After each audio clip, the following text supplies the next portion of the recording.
ప్రార్థన ఉన్నప్పుడు మోకాలి. ప్రేమగల తండ్రి, నమ్మకమైన మా దేవ, కృపా సత్య సంపూర్ణమైన దేవ, ప్రభువైన క్రీస్తు వారి నామములో మీకు కృతజ్ఞతలు చెల్లిస్తూ ఉంటున్నాం. జూనియర్ లెసన్ VBSలో 4వ పాఠం తండ్రి, మీ పిల్లల వారికి అవసరమైన వారు దయచేయండి. ఈ పాఠంలో ఎంతమంది అయితే రక్షణ కలిగి కావాలని కోరుకుంటున్నారు వారు రక్షణ దయచేయండి, నిత్య జీవం దయచేయండి, వారి జీవితాలు పరిపూర్ణంగా మార్చండి తండ్రి. వాక్యం ద్వారా వారి మనసులతో మీరు మాట్లాడవలసి మనం చూస్తున్నాం. మీరు ఎలా చేయగలిగితే మనసు దయచేయండి. మీకు కృతజ్ఞతలు చెల్లిస్తూ ప్రభా ఆయన సౌందర్యాన్ని కూడా స్మరించుకోనండి, కృప చూపించండి. స్థితి ఘనత మహిమ ప్రభావాలు చెల్లిస్తూ యేసు నామమున ప్రార్థించి వేడుచున్నాం తండ్రి. కొంచెం నాకు కాలు విరిగింది కాబట్టి నేను కూర్చొని చెప్తాను, మీరు కూర్చొని వినాలి. అర్థమైందా? మా పడుకో చికెన్ తింటారు కదని నిద్రపోయేది. ఎన్నో పాఠం ఇప్పుడు? 4వ పాఠం కదా. మొదటి పాఠం ఏంటి?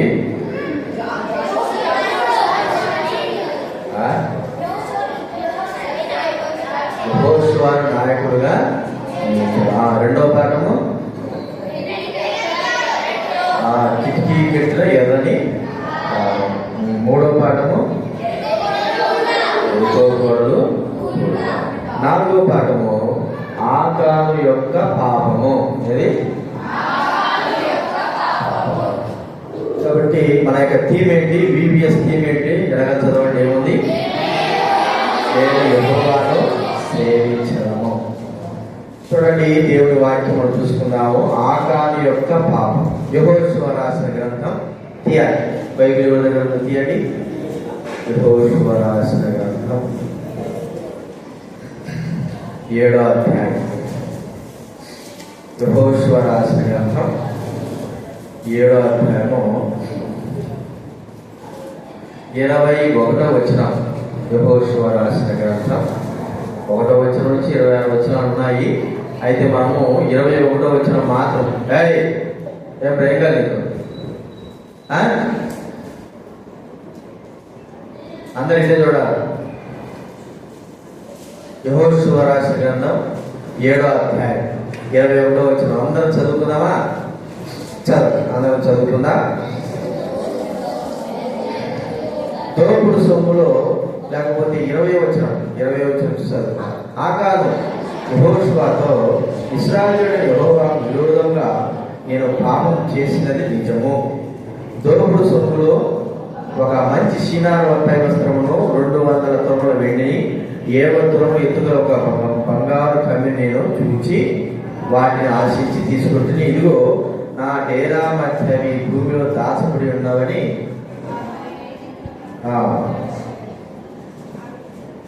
ఆ వెండి దాని కింద ఉన్నదని ఉత్తరం ఇచ్చి తాను చేసినదంతయు ఒప్పుకొనెను కదా. చేసినంత కూడా ఒప్పుకున్నాడు. ఇక్కడ మనం చూస్తామంటే ఆకాను పాపం. ఆకాను అనేటువంటి పేరుకి అర్థం ఏంటంటే మరి ఇబ్బంది కలిగించువాడు. ఏంటి?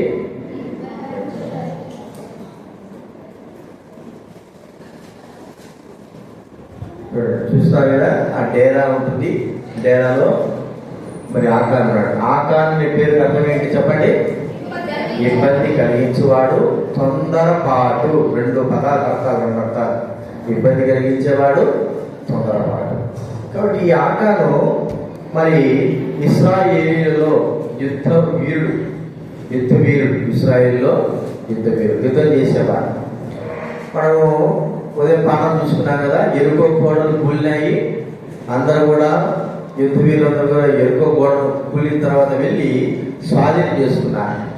ఈ స్వాధీనం చేసుకోక మునుపు యెహోషువ ఇశ్రాయేలుతో మాట చెప్పాడు. ఏమనంటే దేవుడే చెప్పాడు. చూడండి, 6వ అధ్యాయం. యెహోషువ రాసిన గ్రంథం 6వ అధ్యాయం. 6వ అధ్యాయము 18వ వచనం 19వ వచనం నేను చదువుతా వినండి. యెహోషువ రాసిన గ్రంథం 6వ అధ్యాయం 18, 19. శపింపబడిన దానిలో కొంచెమైన మీరు తీసుకుని ఎలా మీరు శాపగ్రస్తులై ఇశ్రాయేలు పాలనకు శాపం తెప్పించి దానికి బాధ కలగజేయదు కనుక శపింపబడిన దాన్ని మీరు ముట్టకూడదు. వెండియు బంగారము ఇతడి పాత్రలను ఇనుము పాత్రలు యెహోవాకు ప్రతిష్ఠితములను వాటిని యెహోవా ధనాగారంలో ఉంచవలెను కదండి. ఇక్కడ దేవుడు ముందే చెప్పాడు, ఎవరైనా సరే ఈ యొక్క ఎరుకో కూడా లోపల ఉన్నటువంటి బంగారు కానీ వెండి కానీ ఏది కూడా తాకకూడదు. వస్త్రాలు అవన్నీ కూడా దేవుడికి సంబంధించినవి అని చెప్పాడు.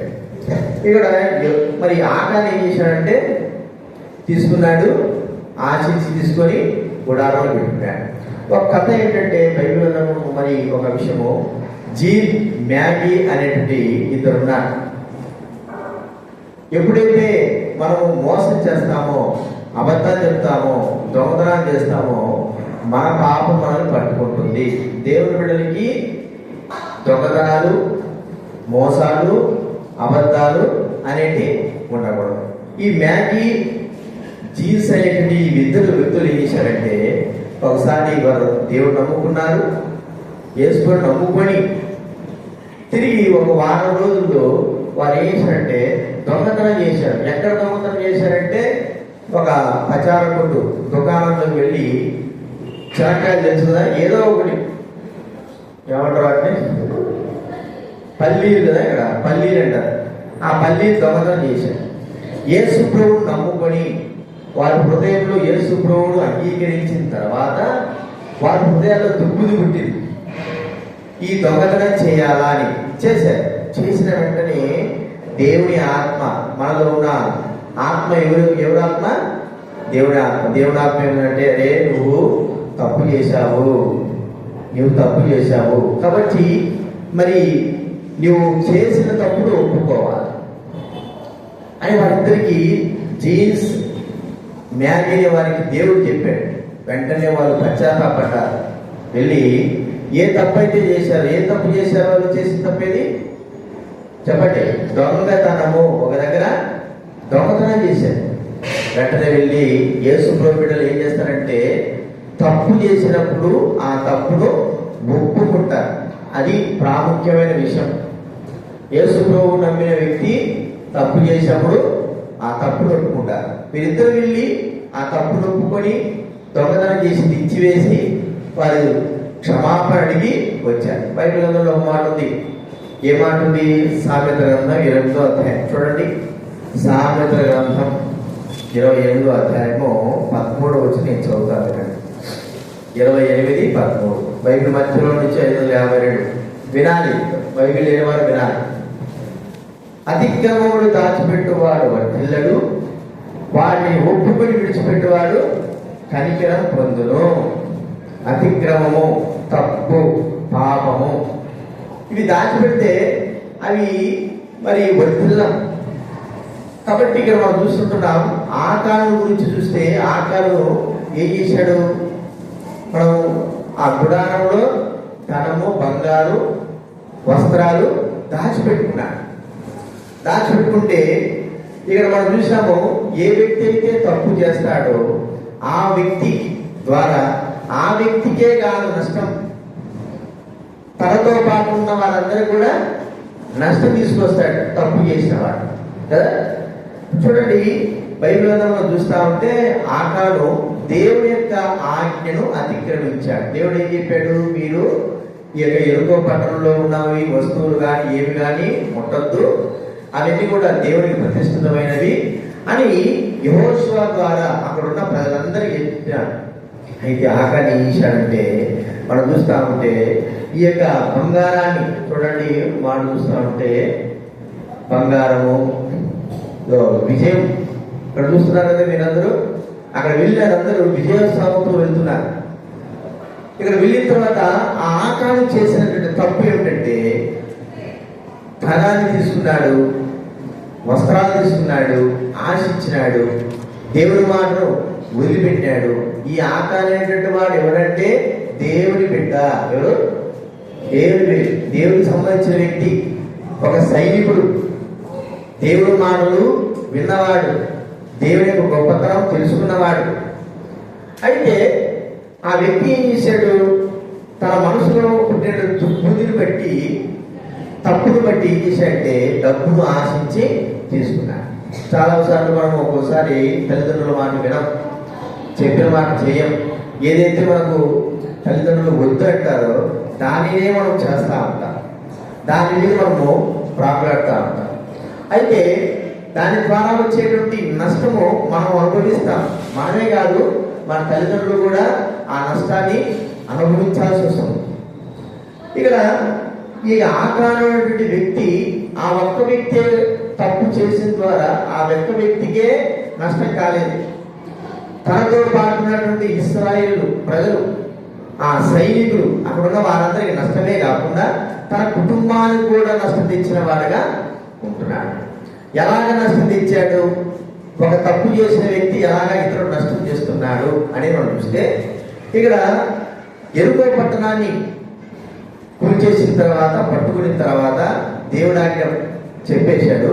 అయితే తర్వాత వాళ్ళు ఏం చేశారంటే మరో పట్టణము, చూడండి దేవుడి గ్రంథంలో మరో పట్టణముకు వారు వెళ్ళారు. యెహోషువ రాసిన గ్రంథం, యెహోషువ రాసిన 7వ అధ్యాయం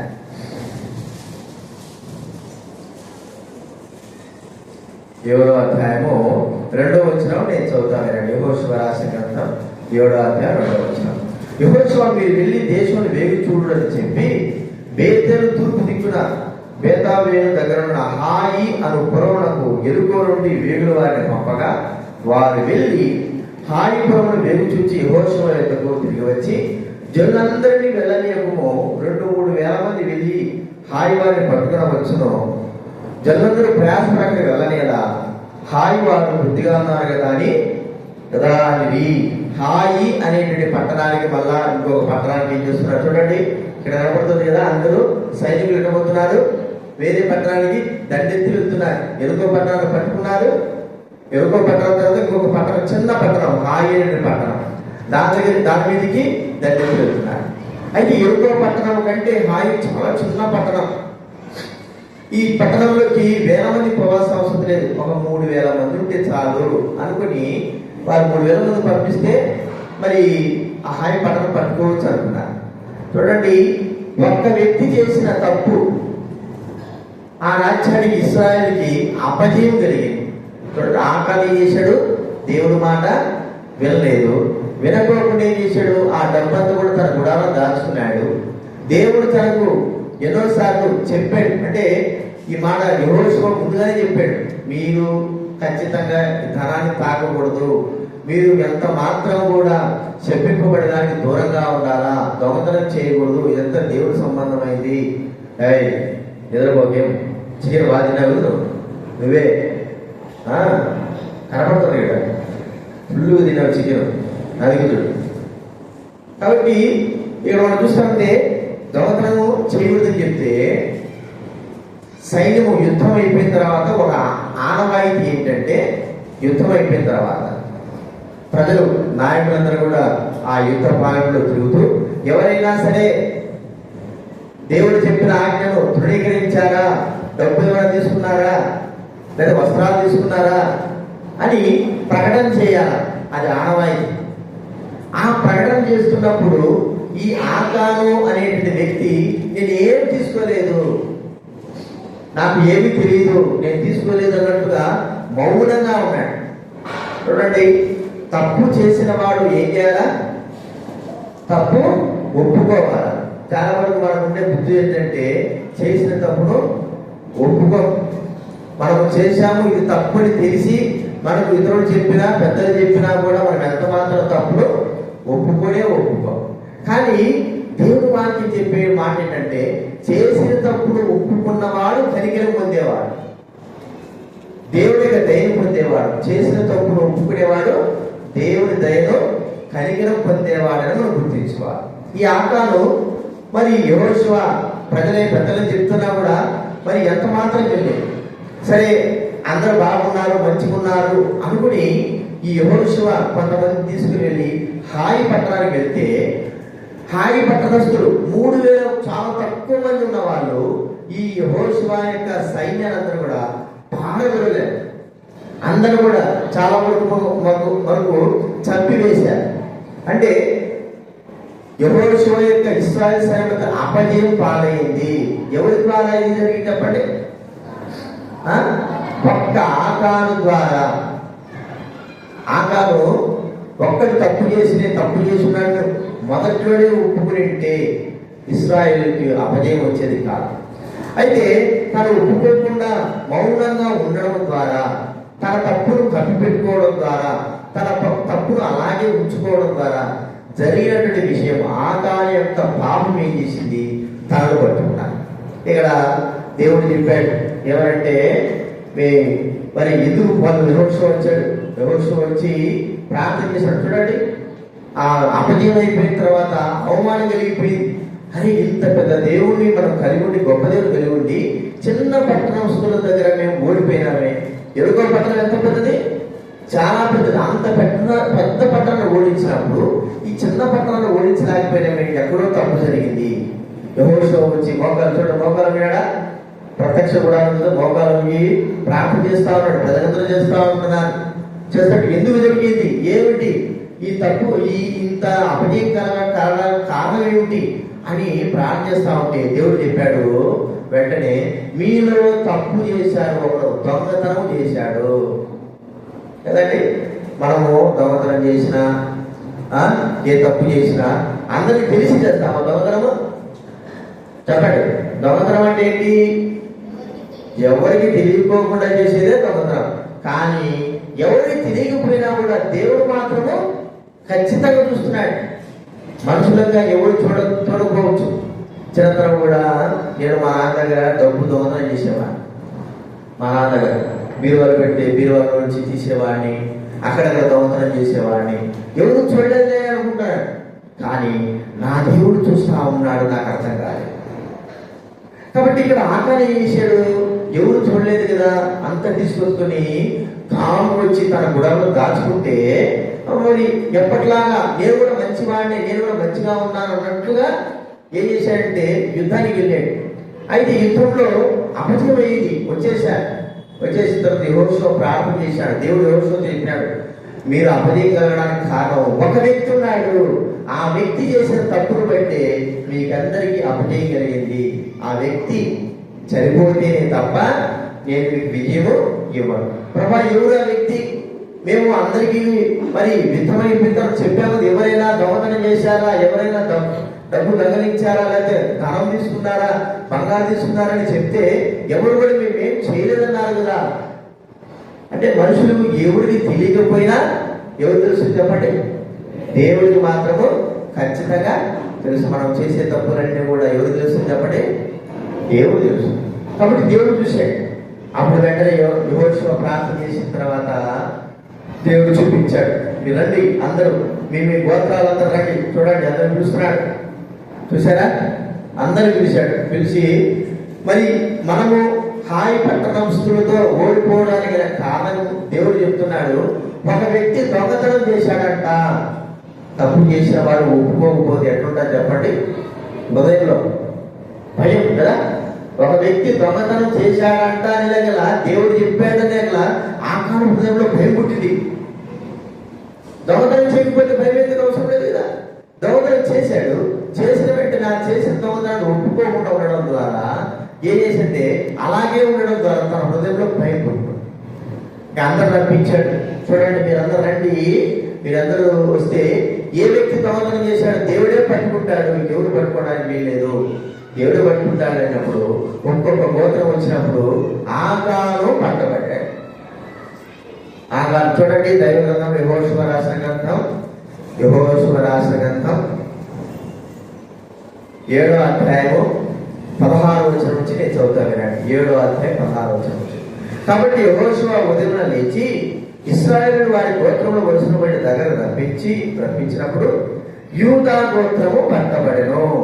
యూదా వంశము దగ్గర రప్పించినప్పుడు జరహీయుల వంశం పట్టబడెను. జరహీయుల వంశం పురుషుల వరుసను దగ్గరకు రప్పించినప్పుడు జబ్ది పట్టబడెను.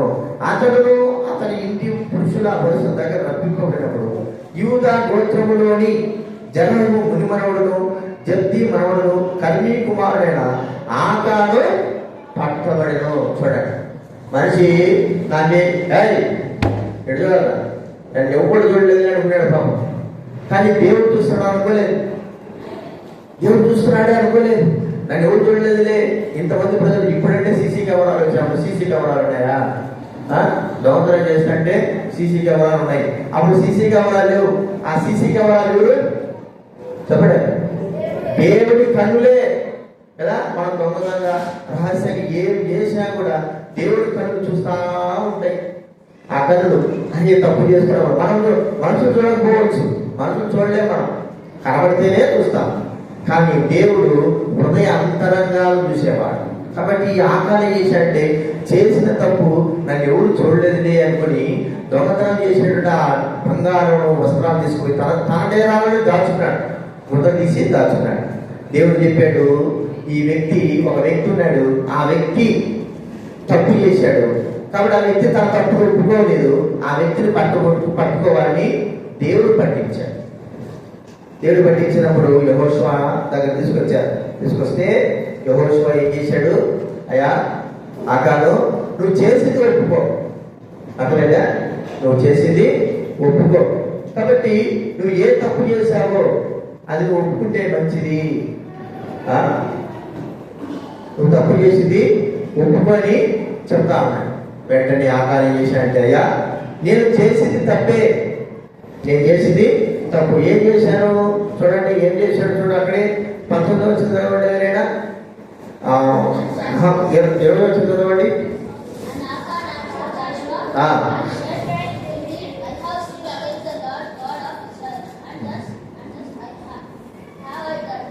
తెలుగు చదవండి.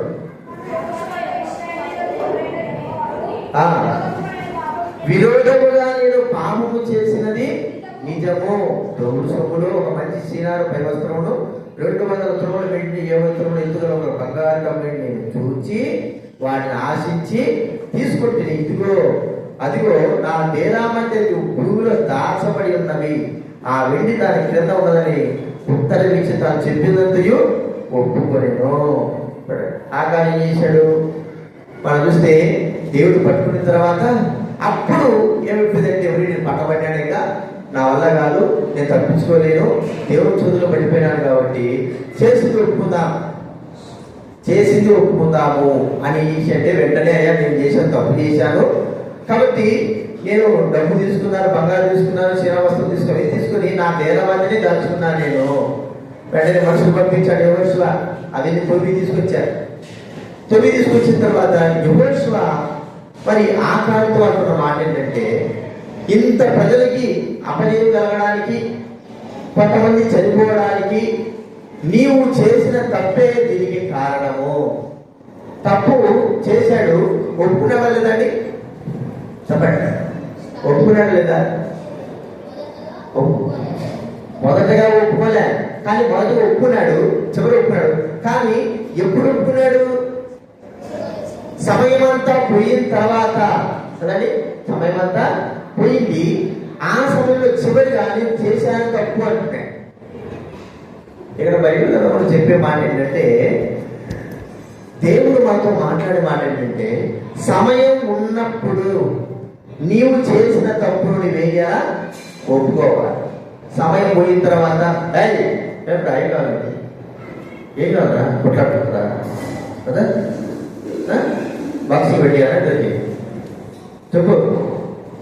సమయం ఉన్నప్పుడు దేవుడు మనతో మాట్లాడినప్పుడు, నీవు తప్పు చేశామని దేవుడు మనతో సెలవిచ్చినప్పుడు వెంటనే మనం ఏం చేయాలి? మన పాపాలను ఒప్పుకోవాలి.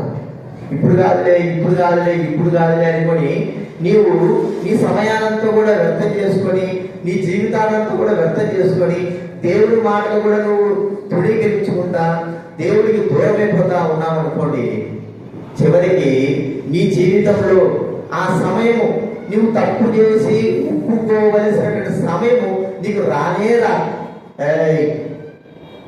ఎందుకు నవ్వుతున్నారు మీ అక్కడ?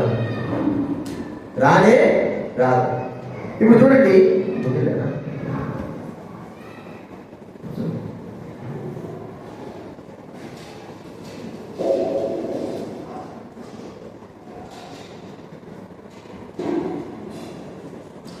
ఇక రానే రాదు.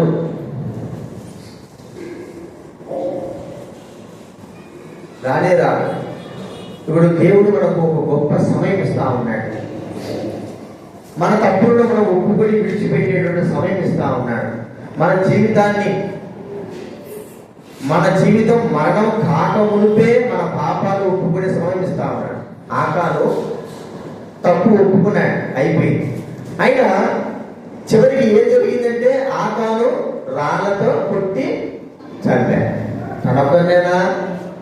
చూడండి, బైబిల్ గ్రంథంలో ఉంది. యెహోషువ గ్రంథం 7వ అధ్యాయం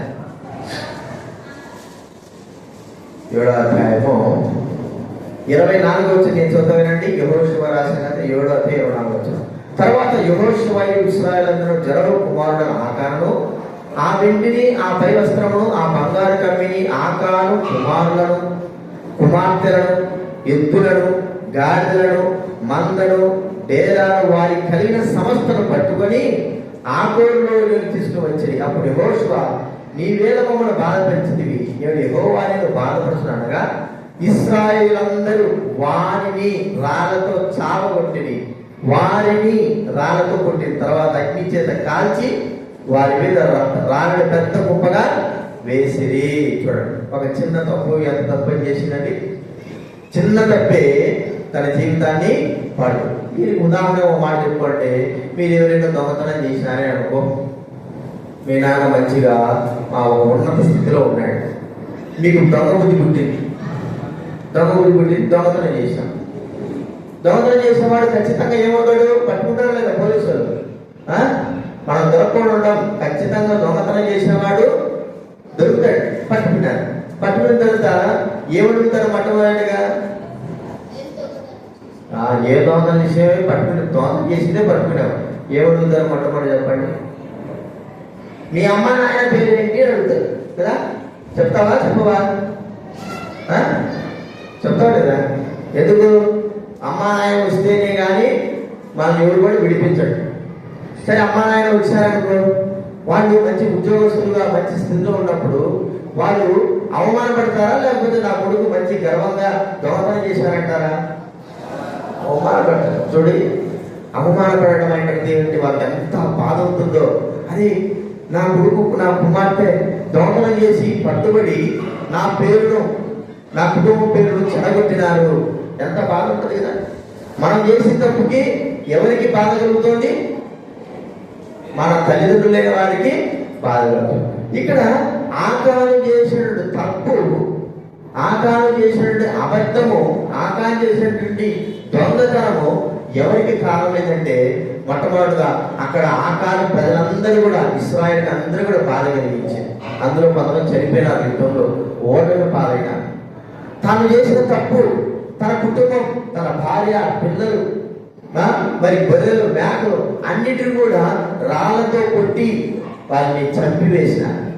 చూడండి, తప్పు ఎంత పెద్దది, ఆ తప్పును బట్టి వచ్చిన శిక్ష ఎంత పెద్దది అనేది మనం ఒకసారి గుర్తించుకోవాలి. చిన్న తప్పే అనుకోవచ్చు, కానీ దానికి చాలా పెద్ద పనిష్మెంట్ ఉంటుంది.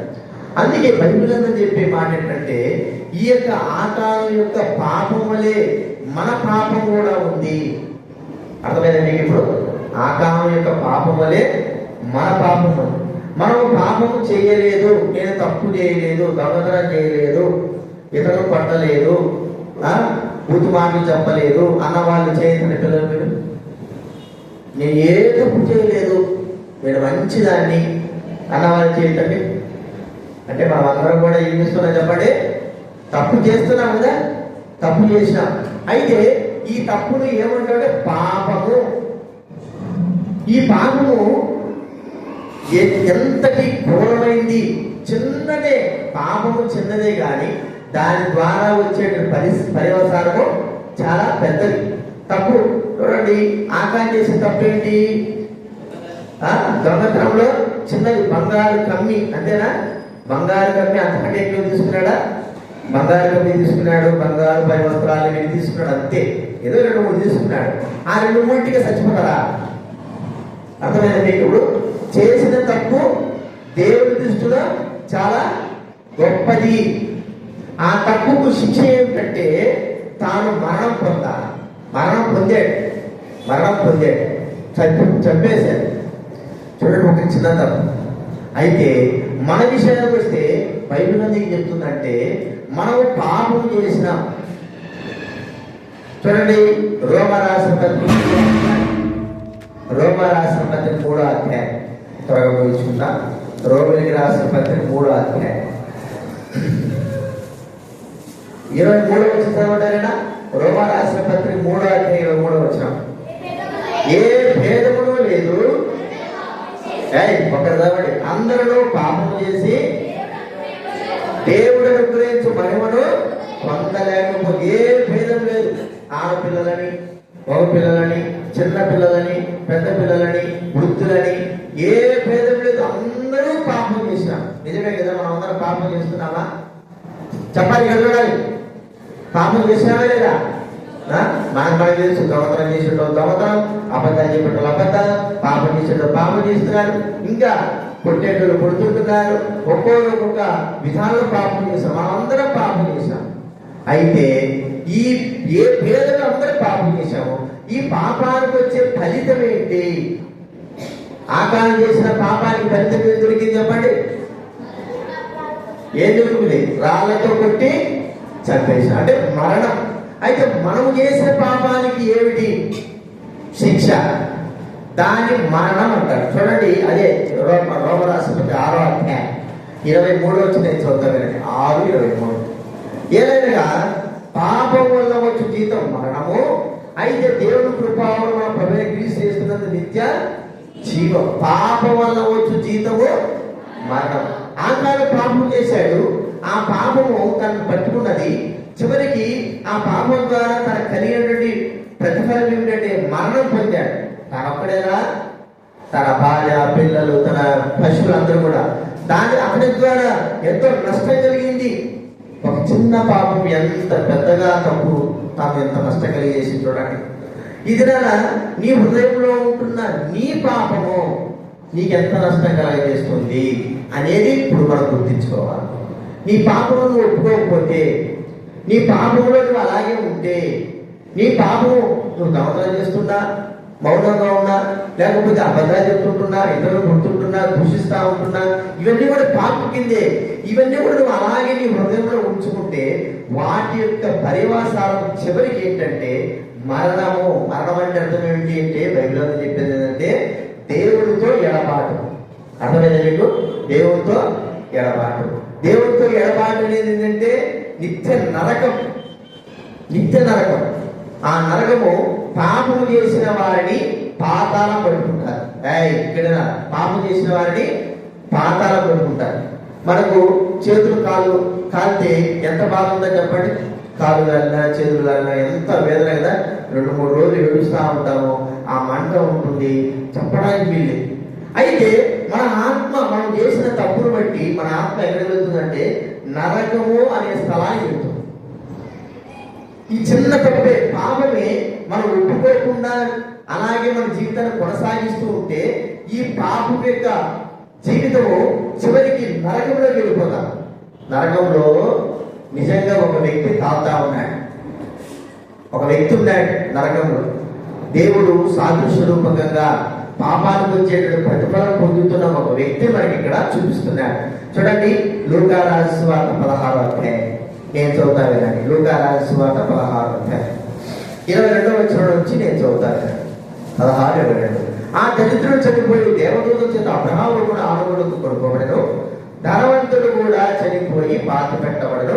అప్పుడు ఇతడు పాతాలను బాధపడుతూ కన్నులకు దూరంగా అబ్రహామును అతని రొమ్మున ఆనుగుడు అబ్రహాము పిలిచి, తండ్రివైన అబ్రహామా, నా ఇంటూ కనికరపడి మరి తన వ్రేలి పొరను నీళ్ళలో ఉంచి నా నాలుగు చల్లార్చుకు లాగని పంపము.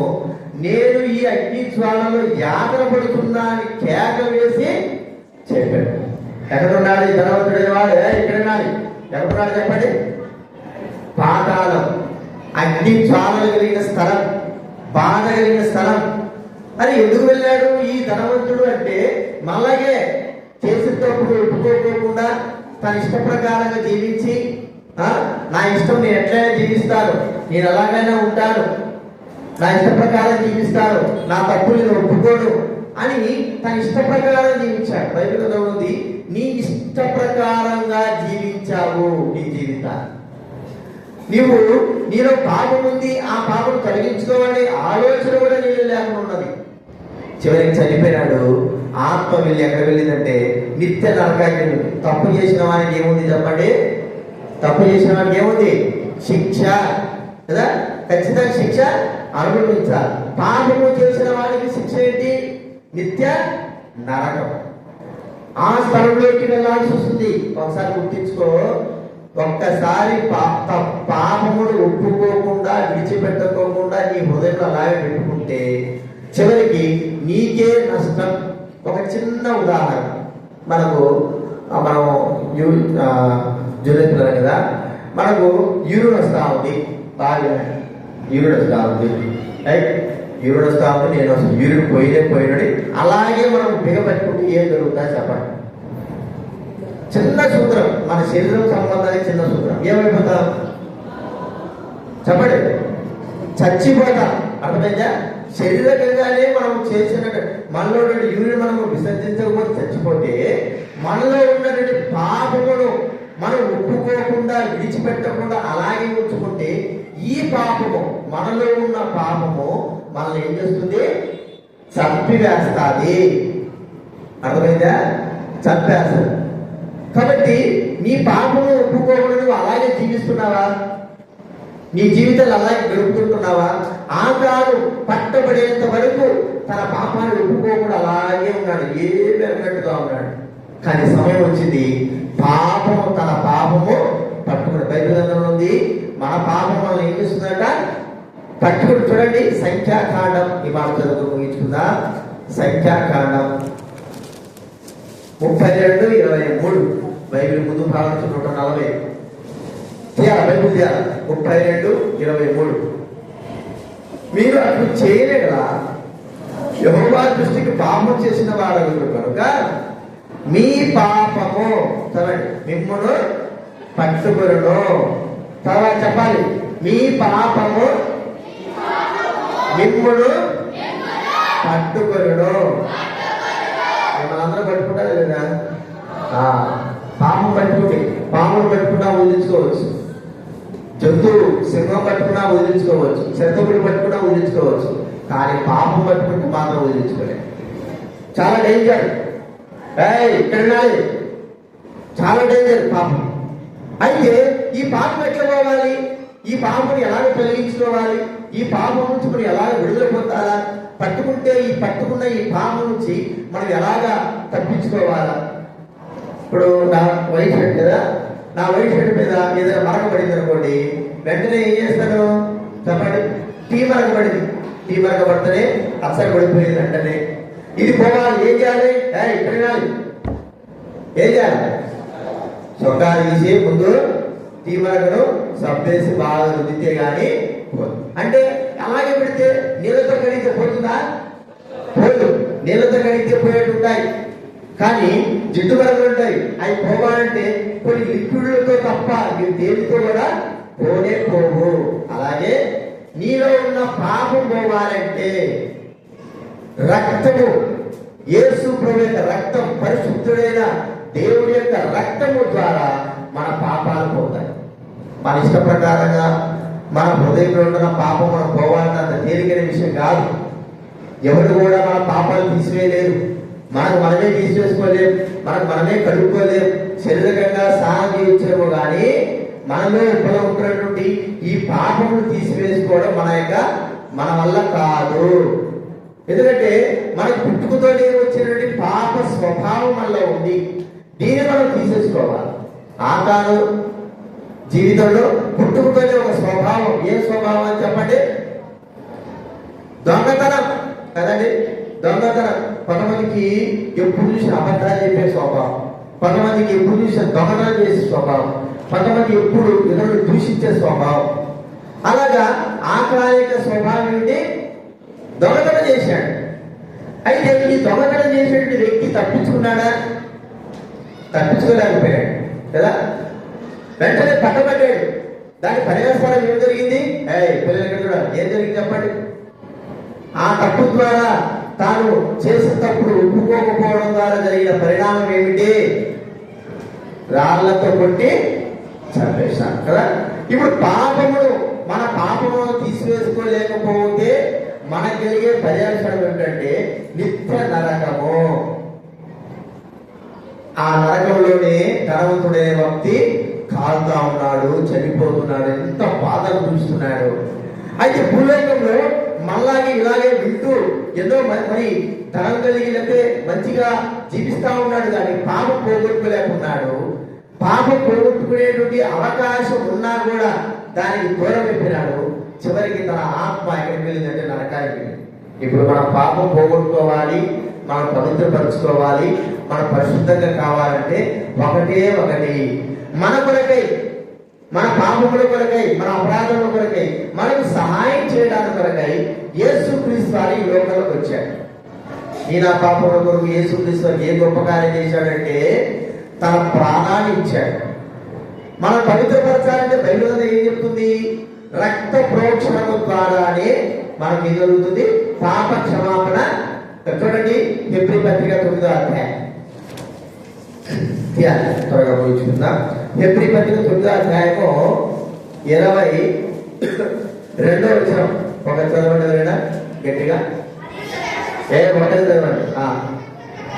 మరియు ధర్మశాస్త్ర ప్రకారము సమస్త వస్తువులను రక్తము చేత శుద్ధి చేయబడినయు రక్తము చిందింపబడకుండా పాప క్షమాపణ కలుగుదని సామాన్యముగా చెప్పవచ్చును. రక్తము చిందింపబడకుండా ఏం కలగదు? పాప క్షమాపణ కలగదు.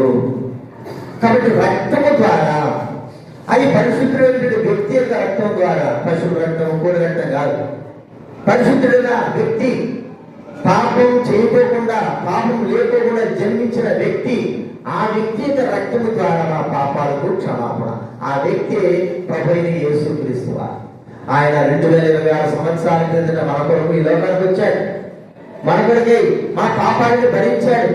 మనం చేసే తప్పులన్నింటినీ కూడా ఆయన తన తప్పులుగా తన మీద వేసుకున్నాడు. మన పాపాలన్నింటినీ కూడా మరి ప్రాయశ్చిత్తంగా ఆయన యేసుక్రీస్తు వారు చనిపోయినాడు శిలువలో. ఇప్పుడు రక్తం దాచి చనిపోయి యేసుక్రీస్తు వారు 3వ దినాన లేచాడు. ఇప్పుడు మనకందరికీ ఒక ఛాన్స్ ఇస్తాడు. ఏం మాట్లాడుతున్నాడు? ఇద్దరు ఏం చెప్పాడు? చెప్పు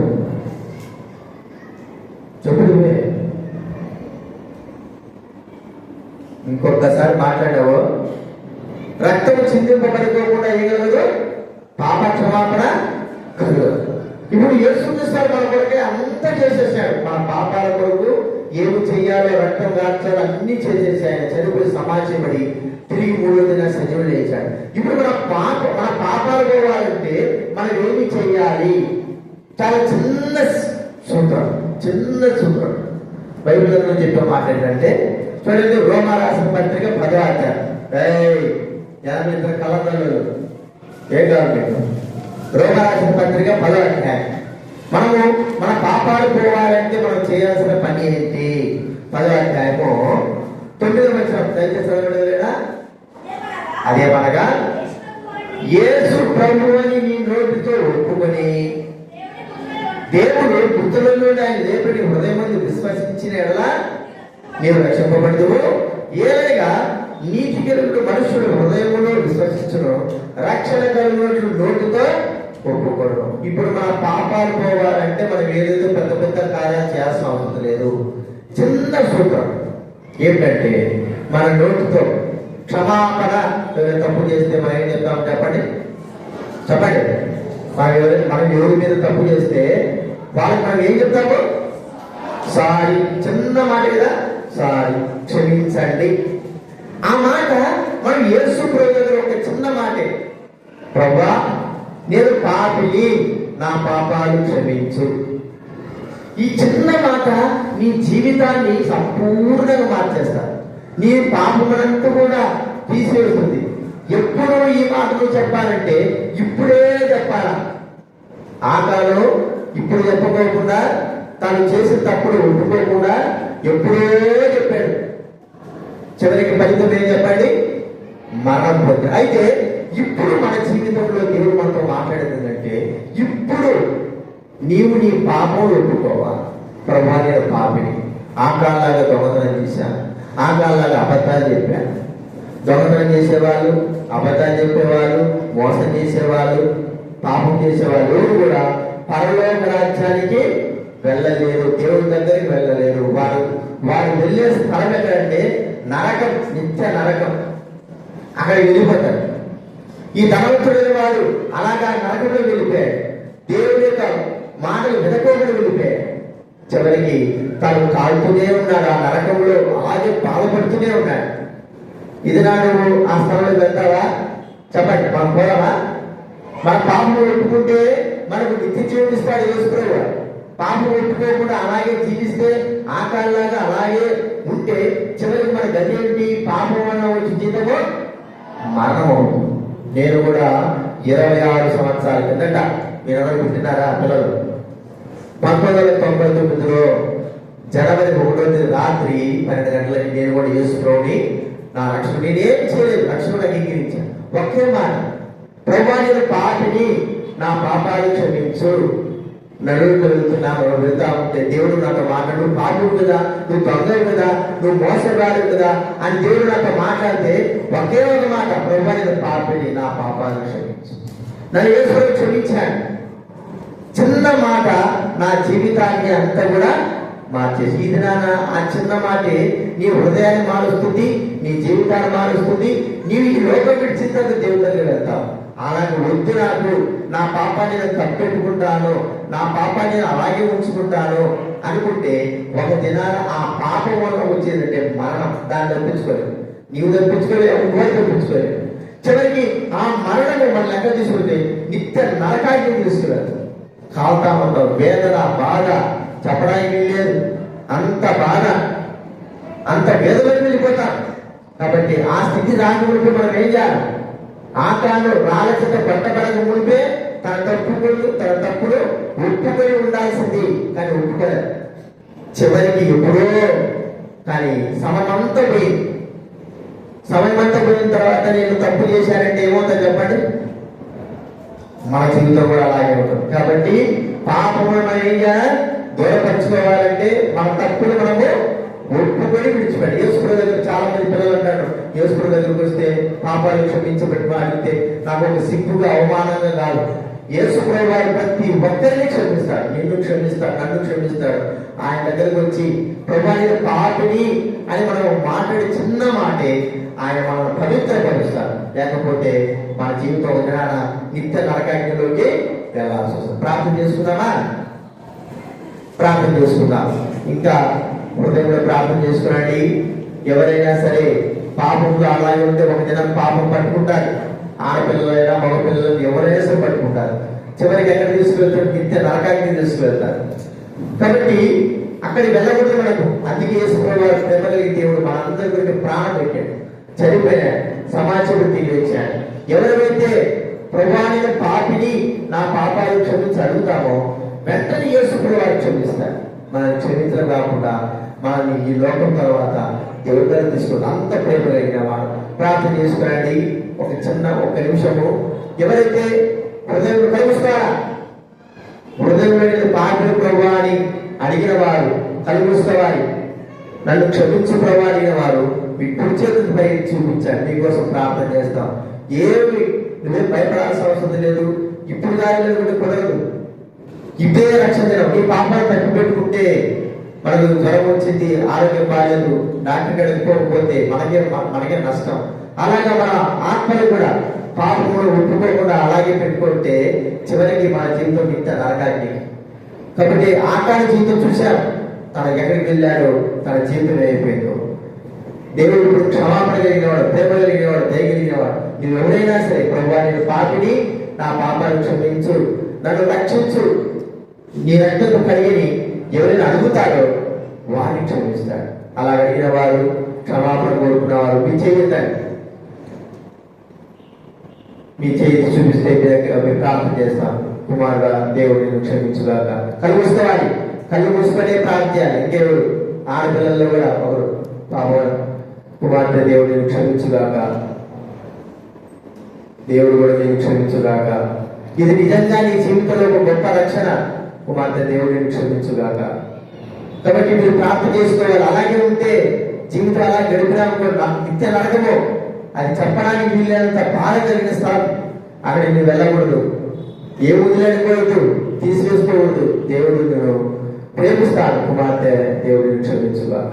మీ హృదయంలో అలాగే ఇంకా ఎవరు దేవుడిని క్షమించుగాక. కుమార్తె ఇంకా ఎవరైనా దేవుడు మిమ్మల్ని అందరూ కూడా క్షమించుగాక. మీ హృదయంలో కూడా అలాగే ప్రార్థన చేసుకోండి. ఒకవేళ అలాగే ప్రార్థన చేసుకుంటే సిగ్గుతో అవమానిస్తుంటే కుదరదు. అలాగా వద్దనే వద్దు, క్షమాపణ కొడుకో. దేవుడు క్షమిస్తాడు. నీకు ప్రేమించినాడు, నీ కొరికే నా కొరికే ప్రాణం ఇచ్చినాడు. ప్రార్థన చేసుకుందాం. ప్రేమగల తండ్రి, పరిశుద్ధుడైన మా దేవా, మీకు స్తోత్రాలు చెల్లిస్తా ఉన్నా.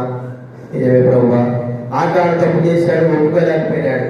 చివరికి ఒప్పుకున్న సమయం దాటిపోయింది, తన మరణానికి కారణమైంది.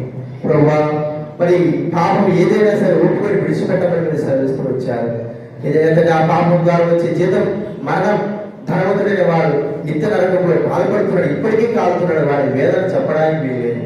ఆ స్థలంలోకి వెళ్ళకూడదనే మీరు మా కొరకై మీ కుమారుడు ప్రభువుని యేసుక్రీస్తును పంపి మా అందరి పాపాల కొరకై ఈ లోకంలో మా అందరి పాపాలు తనపై చేసుకొని పాప క్షమాపణ కొరకై రక్తంగా చనిపోయి ప్రభా దెబ్బలుడి చనిపోయి సమాజం తెలియలేచినాం. ప్రభా నిజంగా మేము నమ్ముకుంటున్నాం. ఇక్కడ బిడ్డలు ఎవరైతే విశ్వసిస్తున్నారు, ఎవరైతే నమ్మినారు, ఎవరైతే వారి జీవితంలో రక్షణాకారం జరిగిందో, వారు ఎవరైతే మీ బిడ్డలుగా చేర్చబడుతుంది, ఎవరైతే మీ చిత్తానుసారంగా ఉన్నారో బిడ్డలంతా రక్షించండి. ఆకతాయి కొందరు బిడ్డల హృదయంలో కార్యాన్ని సాతాశక్తులు లయపరచండి. వారి హృదయాల్లో ఇప్పుడే మేము కూర్చున్నటువంటి రక్షణ కార్యాలు జరిగించవలసి నేను వేడుకుంటున్నాం. బిడ్డలందరూ దీవించండి. ముందు నుండి కార్యక్రమం దీవించాల్సిన స్మరణ చేసి మీకు సిద్ధపరచడం స్మరణ చేస్తూ రక్షించవలసిందిగా ప్రభువైన యేసు నామమున ప్రార్థించి వేడుచున్నాం తండ్రి. ఆమేన్.